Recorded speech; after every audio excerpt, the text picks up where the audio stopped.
Hello friends, आज हम बात करेंगे बेसिक ज्योमेट्रिकल आइडियाज़ की। तो सबसे पहले देखते हैं कि पॉइंट क्या होता है। Point is a mark of position, it has no length, breadth and height. जैसे कि ये एक पॉइंट है, हम पॉइंट तो देख पा रहे हैं इसको, ये सिर्फ एक मार्क है सिंपल सा। इसको ना हम इसकी लेंथ मेजर कर सकते हैं, ना ब्रेड्थ और ना ही हाइट। अब इसके बाद देखते हैं लाइन क्या होती है। तो line it has no end points, मतलब इसके बोथ साइड में एरो होते हैं। अगर हम चाहें तो इस डायरेक्शन में इसको एक्सटेंड कर सकते हैं और चाहें तो इस डायरेक्शन में भी इसको एक्सटेंड कर सकते हैं। इसका मतलब है ये किसी भी दोनों डायरेक्शन में कितनी भी इसकी लेंथ बढ़ाई जा सकती है, क्योंकि इसके एंड पॉइंट्स नहीं हैं। नेक्स्ट है रे। रे क्या होता है, इसमें वन तो एंड पॉइंट होता है, लेकिन दूसरी डायरेक्शन में एरो लगा होता है जो शो करता है कि इसको हम सिर्फ एक ही डायरेक्शन में एक्सटेंड कर सकते हैं, बढ़ा सकते हैं। उसके बाद आता है लाइन सेगमेंट। तो लाइन सेगमेंट जो होता है उसके दोनों पॉइंट क्या होते हैं, एंड पॉइंट्स होते हैं। इसको हम किसी भी डायरेक्शन से एक्सटेंड नहीं कर सकते हैं। इसकी लेंथ जो होती है फिक्स्ड है। हम इसका नाम दे सकते हैं ए बी, और इसकी लेंथ भी हम मेजर कर सकते हैं। दैट इज, मान लो सपोज इट इज 8 सेंटीमीटर। तो लाइन सेगमेंट जो होता है उसके दोनों एंड पॉइंट्स होते हैं, बोथ साइड में एंड पॉइंट्स होते हैं, और इसकी हम लेंथ मेजर कर सकते हैं। ठीक है। अब कॉलिनियर पॉइंट्स कैसे होते हैं। कॉलिनियर पॉइंट्स जैसे कि मैं यहाँ पर ए पॉइंट बना दिया, यहाँ पर मैंने ये बी पॉइंट बनाया है, यहाँ पर मैंने सी पॉइंट बनाया है। अब ये रे भी हो सकती है, लाइन भी हो सकती है, कुछ भी हो सकता है। अब ये ए बी सी तीनों एक स्ट्रेट लाइन में आ रहे हैं ये पॉइंट्स, इसीलिए हम इन पॉइंट्स को बोल सकते हैं दीज पॉइंट्स आर कॉलिनियर। अब अगर हम यहाँ पे एक डी पॉइंट बनाती हूँ तो D point is not collinear, क्योंकि ये इस स्ट्रेट लाइन पर नहीं आ रहा है। तो अगर दो से अधिक पॉइंट्स एक स्ट्रेट लाइन में आते हैं तो उन पॉइंट्स को हम कॉलिनियर पॉइंट्स बोल सकते हैं। इस केस में ए बी और सी ये तीनों पॉइंट कैसे हैं, कॉलिनियर। ठीक है, दीज आर कॉलिनियर पॉइंट्स। अब पैरेलल लाइन क्या होती है। पैरेलल लाइन है तो दोनों साइड एरो चाहिए एक तो, और दूसरी बात यह है कि इनके बीच की ये जो डिस्टेंस होती है वो हर जगह इक्वल होती है, मतलब they are at the same distance. ये जो है, और कितना भी हम इनको एक्सटेंड करते जाएं, दे नेवर मीट, इंटरसेक्ट नहीं होंगी वो लाइनें, एक दूसरे को कभी भी कट नहीं करेंगी। वो उनकी डिस्टेंस हमेशा इतनी बनी, मान लो कि ये 4 सेंटीमीटर की डिस्टेंस पे है तो ये भी 4 सेंटीमीटर होगा, ये भी 4, ये भी 4, और अगर हम इसको एक्सटेंड करते जाते हैं, कितना भी एक्सटेंड करेंगे, इनकी डिस्टेंस हमेशा जितनी हमने रखी है 4 सेंटीमीटर उतनी ही रहेगी। मतलब ये इक्वी डिस्टेंस होती है, और कितनी भी एक्सटेंड की जाए तो ये इंटरसेक्ट नहीं करती है, कभी भी इंटरसेक्ट नहीं करती हैं पैरेलल लाइंस। अब इंटरसेक्टिंग लाइंस जो है, इंटरसेक्टिंग लाइन मतलब इनमें एक कॉमन पॉइंट होता है। ये लाइन है, both the sides should have arrows, तो ये जो है एक पॉइंट है, सिंगल पॉइंट, ये इनका कॉमन पॉइंट है। ये वाला पॉइंट मान लो कि हम O मानते हैं, तो O पॉइंट, ये लाइन L रख लेते हैं, ये लाइन M रखते हैं, तो O पॉइंट L लाइन का भी है और O पॉइंट M लाइन का भी है। तो O पॉइंट जो है O इज कॉमन, जिसपे कि ये इंटरसेक्ट कर रही है, मीट कर रही है, तो O पॉइंट इज कॉमन। तो दोनों लाइन एक दूसरे को कट कर रही हैं, और किस पॉइंट पे कट कर रही हैं, O पॉइंट पे। ठीक है, तो these are known as intersecting lines. इसके बाद हम देखते हैं कॉन्करेंट लाइन कैसी होती है। More than 3 lines pass through a common point. अब ये लाइंस हैं तो एरोज तो ऑल साइड्स में होंगे, तो हम इनको बनाते हैं, और ये मान लो मैंने L मानी है, ये M मानी है, ये N मानी है, ये P मान ली है, तो ठीक है, ये लाइंस हैं। अब ये जो लाइंस हैं, ये लाइंस जो हैं वो इंटरसेक्ट कर रही हैं, और मोर देन 3 लाइंस चाहिए। मोर देन 3 लाइंस जो अगर इंटरसेक्ट करती हैं एक कॉमन पॉइंट पे, तो ये कॉमन पॉइंट मान लो O है, तो O जो है वो कॉमन पॉइंट हो गया। और इसमें मोर देन 3 लाइन मीट कर रही हैं, तो हम इसको क्या बोलेंगे, these lines are concurrent line. तो line M N L P these are concurrent lines. इसके बाद आते हैं हम कर्व पे। तो कर्व क्या होता है, कर्व ओपन कर्व भी हो सकता है, जैसे कि इसका इनिशियल पॉइंट अगर ये है तो एंडिंग पॉइंट ये है। दोनों के इनिशियल पॉइंट या स्टार्टिंग पॉइंट और एंडिंग पॉइंट अलग अलग हैं, ये आपस में जाके मिल नहीं रहे। ठीक है, तो ये तो ओपन कर्व बन गया। अब इस केस में तो ये क्लोज्ड है, तो ये क्लोज्ड कर्व हो गया। ठीक है, अब ये सिंपल क्लोज्ड कर्व है क्योंकि इसमें कोई भी लाइन इंटरसेक्ट नहीं कर रही, कहीं पर भी इंटरसेक्ट नहीं हो रहा है। लेकिन इस केस में ये सिंपल क्लोज कर्व नहीं है, ये कॉम्प्लिकेटेड है, कॉम्प्लेक्स है। क्यों? क्योंकि इस पॉइंट पे ये इंटरसेक्ट कर रही है। तो इंटरसेक्ट करती है तब हम उसको सिंपल क्लोज कर्व नहीं बोलते। ठीक है, सिंपल क्लोज कर्व में कोई भी लाइन इंटरसेक्ट नहीं करनी चाहिए। ठीक है, तो ये ओपन कर्व हो गया, ये क्लोज कर्व हो गया, सिंपल क्लोज कर्व हो गया। अब हम रीजन देखते हैं। ये हमारा सिंपल क्लोज कर्व है, तो इसमें रीजन क्या है। मान लो मैंने इसके अंदर ये 5 पॉइंट्स बना दिए, जैसे ए बी सी डी। तो ये सारे point A B C D E किस में है, इंटीरियर। ये इंटीरियर रीजन हो गया। ठीक है, अब अगर मैंने यहां यहां यहां ये ई एफ जी ये पॉइंट मैंने आउटसाइड बना दिए, तो ये रीजन जो इसके क्लोज कर्व के बाहर का रीजन है, that is known as exterior reason.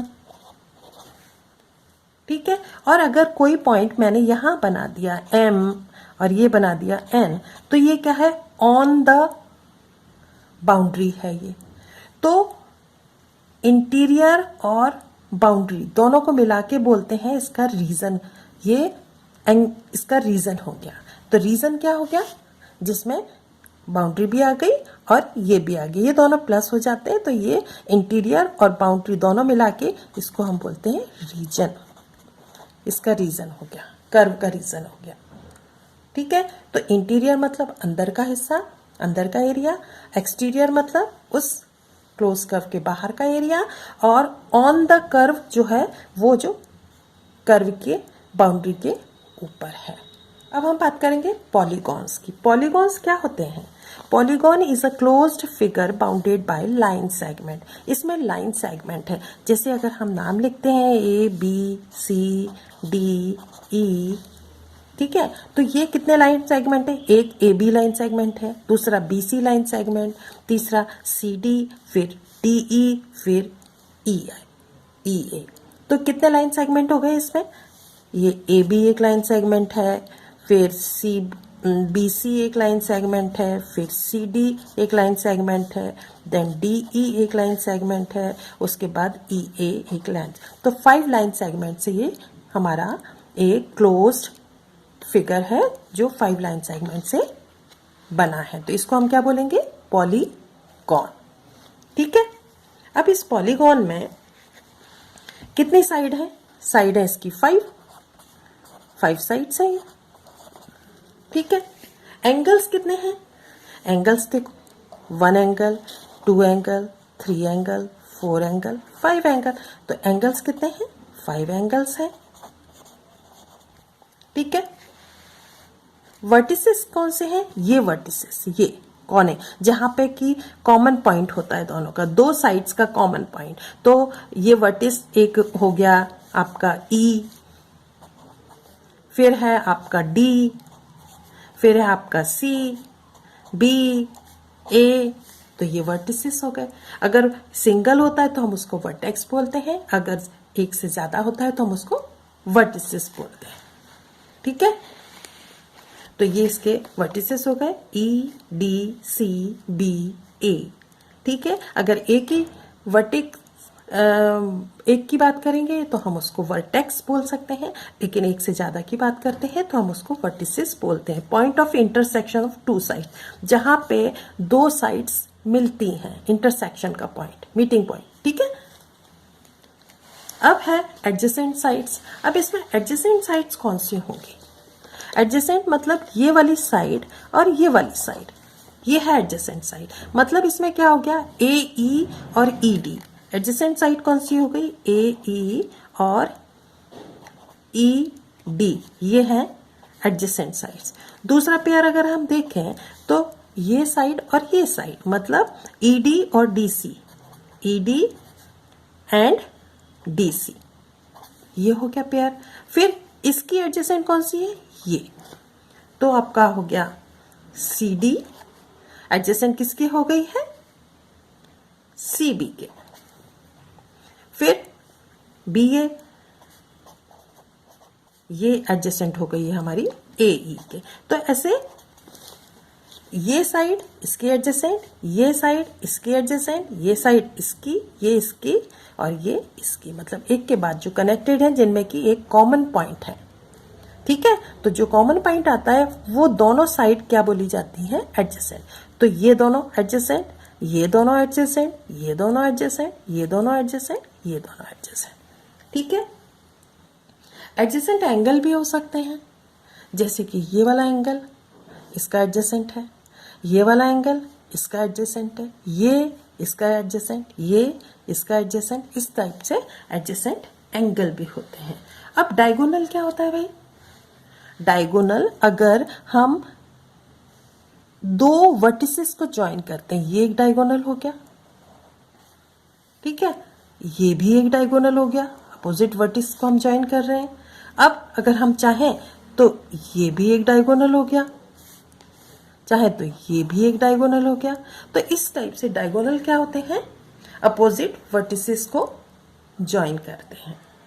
Okay, तो ये डायगोनल हो गए। तो डायगोनल क्या है? A line segment that joins two non adjacent vertices. Non adjacent vertices को, क्योंकि इसको और इसको तो हम ज्वाइन कर ही नहीं सकते, ये तो अपने आप ही ऑलरेडी ज्वाइन है, तो इसके बाद का सामने वाले का वर्टिस है उससे ज्वाइन करते हैं, तो बन जाता है हमारा डायगोनल। ठीक है, तो इस केस में डायगोनल कौन सी हो गई है? एक तो बीई डायगोनल हो गई है, बहुत सारी डायगोनल है, हम देख रहे हैं ये बहुत सारी डायगोनल है, मैंने बता दिया आपको। बीई डायगोनल है ना, इधर डीबी डायगोनल हो गई, इधर एडी डायगोनल हो गई। तो दीज आर द डायगोनल्स। अब हम बात करेंगे एंगल्स की। एंगल कैसे बनता है? जब टू आर्म्स, ये टू आर्म्स हैं और उनका एक कॉमन एंड पॉइंट होता है। इस आर्म का कॉमन एंड पॉइंट ये रहा, ठीक है, इसका और इसका दोनों का कॉमन एंड पॉइंट ये है।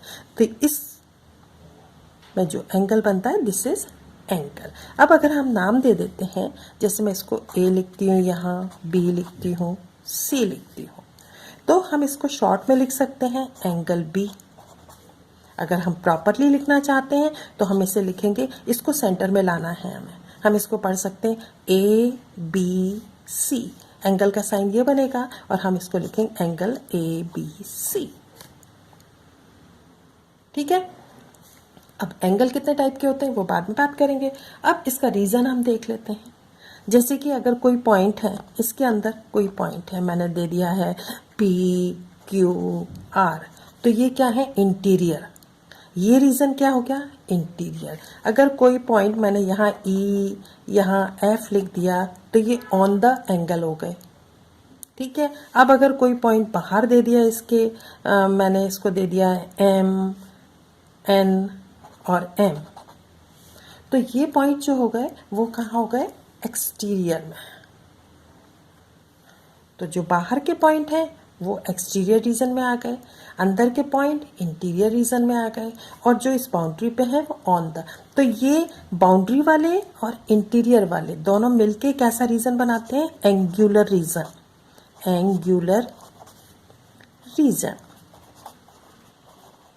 तो ये एंगुलर रीजन है, कौन सा है इसमें? On the boundary, on the boundary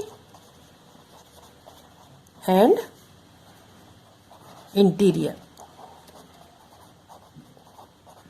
ठीक है, एंगुलर रीजन कौन सा होता है? जिसपे बाउंड्री भी आ जाती है और अंदर का एरिया आता है, लेकिन बाहर का एरिया किस में आता है? That is exterior. ठीक है, तो ये हो गया angle, and angle is formed by two rays with the same initial point. अब ये टू रेज हैं, कौन कौन सी रेज है भाई? रेज कौन सी है? रेज है हमारी, एक तो बी ए और दूसरी क्या है? B C and B C. ये टू रेज है, इनसे हमारा ये एंगल फॉर्म हो गया है और एंगल का नाम हमने लिख दिया, angle is angle A B C. अब इसके बाद आते हैं, हम देखते हैं ट्रायंगल क्या होता है।